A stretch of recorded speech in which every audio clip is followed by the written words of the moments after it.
मागण्या आहे? कारण दिल्लीत देखील लाठीचार्ज वगैरे हे आझाद समाज पार्टीचं आंदोलन आहे. अन्य पण आज सगळीकडे काय देशात आंदोलन होतंय, संभाजीनगरातही ठिकठिकाणी आंदोलन होत आहे आणि मी या आझाद समाज पार्टीनं पुकारलेल्या आंदोलनामध्ये सहभागी झालेलो आहे.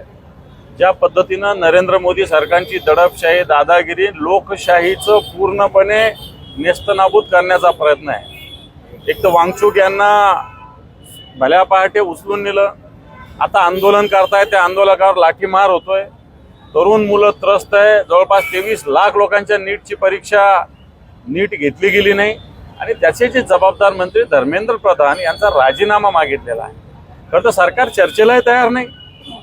एकीकडे सरकार चर्चा करत नाही आणि दुसरीकडे लाठीमार करते विद्यार्थ्यावर आणि त्याच्या विरुद्ध जे आंदोलन देशभरात होतं, इथं आझाद समाज पार्टीनं सुद्धा आंदोलन पुकारलेलं आहे. मी त्याच्यात सहभागी झालो आणि या सगळ्या आंदोलनाला आमचा सातत्यानं पाठिंबा राहिलेला आहे आणि राहणार आहे. अधिवेशनात देखील पडसाद उमटलाय, विरोधक सगळे आक्रमक बिलकुल होणार, कारण हे एकदम देशातील आक्रोश आहे तरुणांचा.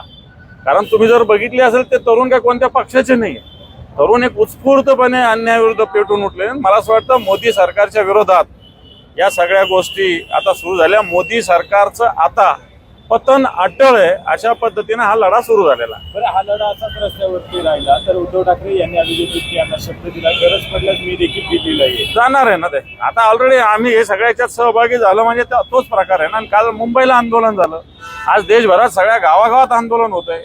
मला वाटतं हे आंदोलन आता पेटलेलं आहे, आता हे थांबणार नाही.